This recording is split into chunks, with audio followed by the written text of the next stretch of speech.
साथियों नमस्कार, कैसे हैं आप सब लोग। आप सबको जय श्री राम, जय बालाजी की, जय खाटू श्याम जी की। अभी भयंकर हल्ला मचा हुआ सोशल मीडिया पे या अदर वे में लोकल मीडिया पे कि जो कंसर्न महिला हैं वो अनसेफ हैं यूपी के अंदर। भाई ऐसा क्यों? एक प्रपोजल निकाला है महिला आयोग ने। उनका ये मानना है चाहे स्कूल बस हो, चाहे जिम हो, या योगा ट्रेनिंग सेंटर हो, या क्लोथ सेंटर हो, या ऐसे संस्थान जहाँ पर महिलाओं का नाप लिया रहता है, मीन्स महिलाओं के कपड़ों का, तो वहाँ पर जो ये कार्रवाइयाँ हैं अब पुरुष नहीं करेंगे, ये कार्रवाइयाँ सिर्फ करेंगी महिलाएं। इनका कहना यह है कि ऐसा करने से महिलाओं की सेफ्टी बढ़ेगी पब्लिक स्पेस में, और अभी वो अनसिक्योर फील कर रही हैं। जैसे प्रपोजल आएगा, जैसे प्रपोजल पास होगा, अल्टीमेटली वो महिलाएं अब सिक्योर फील करने लग जाएंगी। साथियों प्रश्न ये बनता है, क्या ऐसा प्रपोजल जो रोकता है पुरुषों को उनका विधिक कार्य करने से, क्या वो लीगली जो है जस्टिफाइड हो पाएगा? साथियों इस प्रपोजल की बात करें उससे पहले हमें 3 बातों पे जो है जोर देना होगा। Article 14, article 19 and article 21 of constitution of India. Supreme law क्या है? संविधान। संविधान क्या कहता है कि चाहे मेल हो चाहे फीमेल हो, both are equal before the law. Article 19 sub clause 1 sub clause जी क्या कहता है कि चाहे मेल हो चाहे फीमेल हैं, पर अगर हम इस देश के वासी हैं तो हमें विधिक अधिकार है, हमें फंडामेंटल राइट है टू डू एनी बिजनेस और ट्रेड, और उस पर रेस्ट्रिक्शंस जो भी होंगी वो होनी चाहिए रीजनेबल। क्लियर है? और आर्टिकल 21 बात करता है right to life and liberty की, और इसको छीनने का केवल एक ही प्रोसेस है, वो है ड्यू प्रोसेस। अब जरा सोचिए कि आपने बनाया अपना career as a male tailor. अभी तक आप दुकान पे जाते हैं, दुकान को खोलते हैं, महिला आती है, उनका आप नाप लेते हैं, फीता डालते हैं, इधर से निकालते हैं उधर से, और जो चीज़ें बीच में आएंगी वो तो आएंगी, वो तो आपने तो बनाई नहीं है, वो बनाई है प्रकृति ने, तो उसका आप भी क्या कर सकते हो। बट पॉइंट ये है कि अब आपको अचानक एक प्रपोजल जारी करके या एक ऑर्डर जारी करके रोक दिया जाएगा कि नहीं भाई, कल से तो आप नाप नहीं ले सकते, क्योंकि आपके नाप लेने से वो महिला हो जाएगी अनसिक्योर। फर्ज कीजिए कि आप एक दुकानदार हैं और दुकान पर कोई महिला आती है, आप कहते हैं दीदी आइए, दीदी कहते हैं कि दिखाइए भैया जी, क्या दिखाएं जी आपको? आपको कहा जाता है कि दिखाइए जी ब्रा और पैंटी। आप दिखाते हैं, महिला देखती है, वो सेटिस्फाई होती है, अल्टीमेटली अपना ब्रा और पैंटी ले जाती है। और जब ये प्रपोजल आ जाएगा और उसके तहत ये कहा जाएगा कि अब आप ये आर्टिकल नहीं बेच पाएंगे क्योंकि आप एक महिला नहीं है, आप सिर्फ एक पुरुष हैं, तो रातों रात आपकी दुकान का शटर जो है नीचे गिर गया। जरा सोचिए कितनी भयावह स्थिति इस देश में होगी। साथियों आप एक जिम ट्रेनिंग जो है चलाते हैं और आप पुरुषों के साथ साथ महिलाओं को ट्रेनिंग देते हैं, और आपने व्यवस्था कर रखी है कि सुबह तो जिम करेंगे पुरुष, शाम को करेंगे महिलाएं, या वाइस वर्सा, और अचानक ये मालूम पड़ता है कि अब आप महिलाओं को जिम की ट्रेनिंग नहीं दे पाएंगे, तो उस काम के लिए अब आपको रखना होगा फीमेल ट्रेनर। तो क्या बीतेगा आपके ऊपर? रातों रात जो है दुकान बंद हो गई। साथियों अगर ये आर्टिकल पास हो गया तो डेफिनेटली पुरुषों की बेरोजगारी बढ़ने में कोई कमी जो है पीछे नहीं छूटेगी। और अभी दिक्कत भी क्या हो रही है किसी महिला को? बताओ क्या दिक्कत हो रही है? आराम से जाती है महिला, अपना नाप छोक देती है, घर आ जाती है, और जो कंसर्न टेलर है वो कपड़े सिलता है, घर पहुंचा रहता है। वो दुकान पे जाती है, अपना जो अंडरगारमेंट है या जो भी आर्टिकल जो कंसर्न है विद महिला, जैसे नेल पॉलिश या लिपस्टिक या जो भी आर्टिकल वो यूज़ करती हैं, तो आराम से वो खरीदती हैं, आराम से ले आती है। तो कौन तंग कर रहा है उनको? कोई तंग करता है किसी महिला को? प्रॉब्लम ये आ रही है कि जो ये पॉलिसियाँ बनती हैं ये बनती है बंद कमरों के अंदर, बट फील्ड में इसका इम्प्लीमेंटेशन करना बहुत मुश्किल इसलिए है क्योंकि फील्ड में जो लोग काम कर रहे हैं उन पर क्या बीतती है इस पर कोई भी ध्यान नहीं दिया रहता। सिर्फ रातों रात एसी कमरों में बैठकर एक प्रपोजल पास करते हैं कि भाई ये चीज़ ऐसे नहीं ऐसे होनी चाहिए, अल्टीमेटली भुगतता है तो आम दुकानदार। साथियों जरा सोचो कि इस देश में कितने लोग जो हैं ब्रांड से डील करते हैं, कितने लोग जो हैं ब्रांड के बिहाफ पर काम करते हैं? बहुत कम लोग। अधिकांश दुकानदार जो हैं दुकान चलाते हैं ठेलों पे, या उनकी छोटी दुकानें हैं, या उनकी घर में ही उन्होंने क्लॉथ सेंटर या दुकानें टेलर की जो है खोल रखी हैं ताकि अपना लिवलीहुड जो है अर्न कर सकें। बट ये प्रपोजल उनको मार के रख देगा, डेफिनेटली उनको बेरोजगार करके रख देगा। उनके लिए ट्रबलसम इशू हो गया कि अब करें तो क्या करें। संविधान जहाँ एक और आपको अधिकार दे रहा है, वहीं दूसरी ओर एक छोटा सा प्रपोजल, एक नियम, उपनियम उस राइट को जो है छीन रहा है। साथियों बात की शुरुआत आगे करें, ये जानना जरूरी है कि ये प्रपोजल क्यों बनाया गया और इसको किस तरह से इंप्लीमेंट किया जा रहा है यूपी के अंदर। एक खबर छपी टाइम्स ऑफ इंडिया में, खासकर एक जोन को लेकर जिसका नाम है शामली। उसमें लिखा गया कि वुमेन सेफ्टी को लेकर जो कंसर्न महिला आयोग है ये बहुत चिंतित है। क्लियर है साहब? उनका कहना है कि जो मेल टेलर हैं ये महिलाओं का मेजरमेंट लेते हैं, इससे बहुत ज़्यादा पैनिक क्रिएट होता है और महिलाएं हैरस हो जाती हैं। इनका ये मानना है कि जो ट्रेनिंग सेंटर है, खासकर जिम ट्रेनिंग सेंटर या योगा सेंटर जहाँ पुरुष हैं और पुरुष जो है उनको ट्रेनिंग दे रहे हैं, तो बहुत ज़्यादा पैनिक जो है क्रिएट होता है। कुल मिला के जी हमें काम करना है महिलाओं की सिक्योरिटी पे, महिलाओं की सिक्योरिटी को हमें इंप्रूव करना है पब्लिक और कमर्शियल स्पेस के अंदर। पर प्रश्न ये बनता है कि जो महिलाएं अब अपॉइंट होंगी तो वो उन महिलाओं का हैरेसमेंट नहीं करेंगी, उनसे गाली गलौज नहीं करेंगी, उनको मारेगी पिटेगी नहीं, उनसे झगड़ा नहीं करेंगी, इसकी क्या गारंटी है? और उसकी उपस्थिति में क्राइम हो गया तो उस सिनेरियो के अंदर उस महिला स्टाफ पर क्या कार्रवाई हो गई, ये कहीं भी नहीं है। तो कानून ऐसा लगता है कि बिल्कुल अभी भी एक तरफा बनाया जा रहा है या बनाने की जो है कोशिश की जा रही है। भाई कानून जब बनता है तो उसमें दोनों स्थितियां जो है देखनी होती है, एक्ट भी शामिल है और ओमिजम भी शामिल है।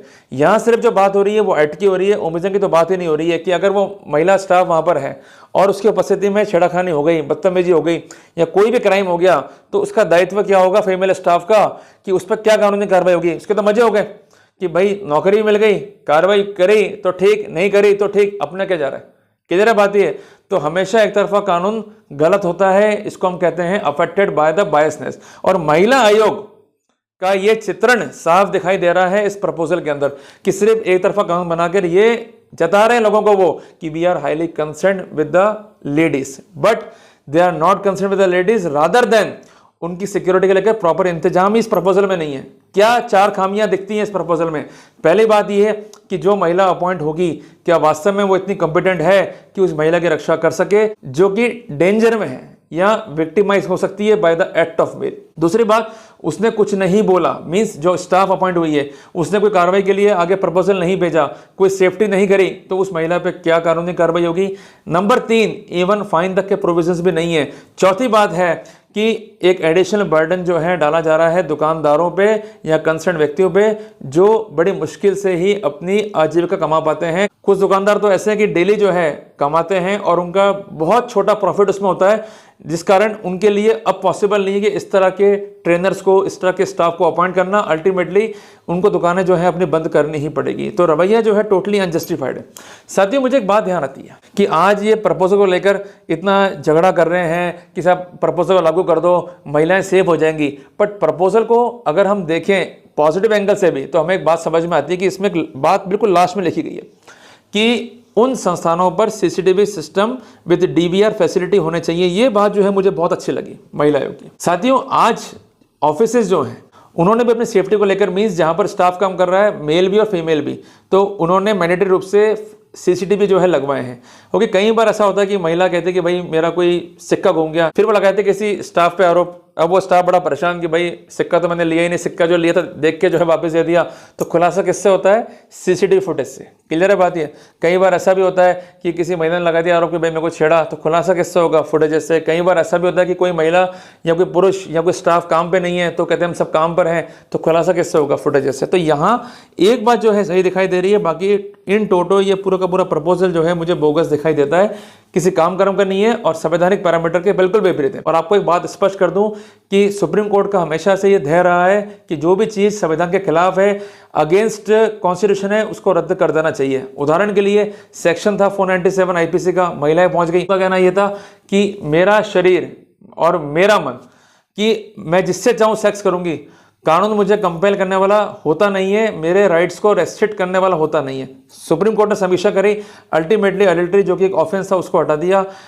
फिर मुद्दा आया सेक्शन 377 आईपीसी का, नेचुरल सेक्स का। तो ये आया कि भाई सेक्स कैसा भी हो, पर अगर कंसेंचुअल है तो उस सिनेरियो में ऑफेंस नहीं होगा। तो अल्टीमेटली सेक्शन 377 आईपीसी को भी रद्द करना पड़ा। और माननीय पार्लियामेंट ने भी सम्मान किया सुप्रीम कोर्ट के डिसीजन का, और अभी जो वर्तमान में बीएनएस है उसमें अपराध ही नहीं है। और सबसे इंपॉर्टेंट बात मैं आपको बता दूं कि बार बार समीक्षाएं करती है supreme court, various high court, और उनका एक ही ध्येय होता है कि जो भी चीज लेके आ रही है पार्लियामेंट या कोई संस्थान, अगर वो संविधान के अगेंस्ट है तो किसी भी सिनेरियो में, किसी भी रूप में उसे लीगली जो है इंप्लीमेंट नहीं किया जा सकता। अगर ये प्रपोजल इंप्लीमेंट होगा तो अल्टीमेटली मेल का होंगे स्फीयर से बाहर, वो हो जाएंगे अनएम्प्लॉयड और एडिशनल बर्डन आएगा 100 अलग। तो ये मान लेना कि पुरुष जो है महिलाओं को बर्बाद कर रहे हैं, उनका शोषण कर रहे हैं, यह बात कतई गलत है। आज संविधान हमारे सामने है और संविधान में एक बात हमें सिखाई जाती है कि चाहे पुरुष हो चाहे महिला हो, they are equal. Even duty हमारी भी है, it is a fundamental duty कि जो महिला है उसका सम्मान करना है, ऐसे कि वो आपकी बहन हो। कि जो पुरुष है उसका सम्मान करना है ऐसे कि वो आपका भाई हो।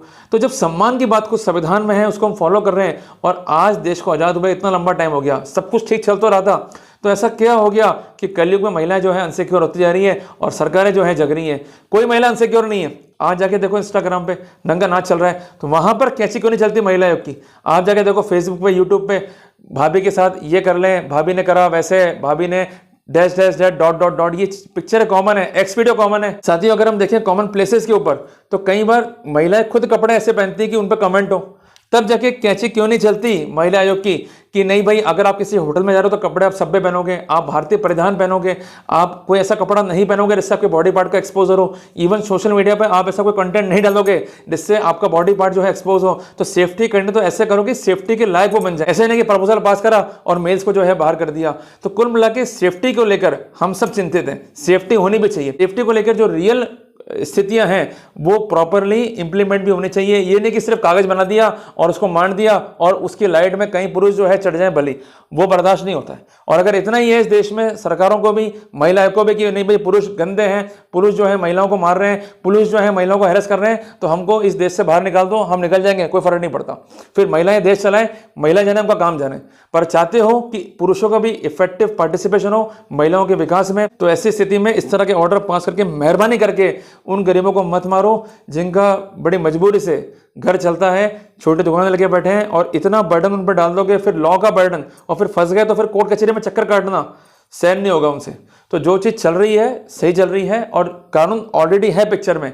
अगर आप बीएनएस पढ़ोगे तो वहाँ पर स्थितियाँ हैं जो कि स्पष्ट करती हैं कि अगर छेड़खानी होगी, बलात्कार होगा या कुछ भी होगा, तो वहाँ पर इफेक्टिव पनिशमेंट भी है। तो ऐसे प्रपोजल्स देके सिर्फ ऐसा लगता है कि महिलाओं को तो प्रमोट कर रहे हैं और पुरुषों को मारने की जो है तैयारी की जा रही है। तो ये जो मेरे मत हैं, ये मेरे व्यक्तिगत नहीं है, ये इस देश के आम पुरुष की पीड़ा है जो मैंने बयां करी है। तो कुल मिला के महिला आयोग से मेरी यही प्रार्थना है कि कानून को पढ़ लें, संविधान को पढ़ लें, और जो आप कर रहे हो इट शुड बी रीजनेबल। अगर रीजनेबल नहीं होगा तो फिर चैलेंज होगा, अल्टीमेटली प्रपोजल जो है आपके सेट असाइड होंगे, या जो इसके अग्रिम ऑर्डर बनेंगे वो सेट असाइड होंगे। तो कुल मिला के सेफ्टी जरूरी है, पर सेफ्टी के साथ साथ जो संवैधानिक पैरामीटर हैं उसको फॉलो करना भी जरूरी है। अदरवाइज मेल और फीमेल को जो अधिकार दिए गए हैं वो अफेक्ट होंगे, एंड वी विल डेफिनेटली से कि ये पुरुष प्रधान नहीं, एक महिला प्रधान देश हो चुका है। एक ऐसा महिला प्रधान देश कि जहां पर सिर्फ और सिर्फ महिलाओं की बात है, कोई बात पुरुष के लिए है ही नहीं, और कोई बात पुरुष कहना चाहे तो फिर आप लॉ, नियम, कायदे कानून लगा दो कि भाई तुम्हें बोलने का अधिकार नहीं है, चुप रहो, कीप साइलेंस। आज एक बात समझना, जाने से पहले एक बात कहना चाहूंगा, मैं इज्जत करता हूं सबसे ज्यादा महात्मा गांधी की, हमारे राष्ट्रपिता हैं। उन्होंने महिला सेफ्टी पे कितना काम करा आप सबको मालूम है। आज उन्होंने अपने आप पे कितना कंट्रोल रखा आप सबको मालूम है। कई लिटरेचर आए और कई बार उन पर जो है गाथाएं या नाट्यक्रम जो है लिखे गए। तो हमारे लिए वो रोल मॉडल है कि जब वो महिलाओं को सेफ्टी दे सकते हैं और अल्टीमेटली बने राष्ट्रपिता, तो हम लोग उनके पच्चिन्हों पर क्यों नहीं चल सकते? चलना चाहिए। आप प्रपोजल बनाने की बजाय लोगों को चैप्टर्स पढ़ाओ महात्मा गांधी के बारे में कि कैसे उन्होंने महिलाओं की सेफ्टी करी, कैसे उन्होंने महिलाओं के विकास में योगदान दिया, और किस तरह से उन्होंने जो एक आदर्शवाद की जो एक कहानी थी उसको रचा, और महिलाओं के विकास, उनके कहते हैं ना भाई अपब्रिंगिंग में, उनके वेलफेयर में जो है महत्वपूर्ण भूमिका निभाई। तो उनके चैप्टर मेरे हिसाब से लोगों को पढ़ाने चाहिए, रादर देन ये प्रपोजल बना के। हर दुकानदार पर आप ये ड्यूटी बनाओ कि भाई तुम महात्मा गांधी के लेक्चर्स को पढ़ोगे, खासकर उन लेक्चर्स को जिसमें उन्होंने बात करी है महिलाओं के विकास की। क्लियर है बात है?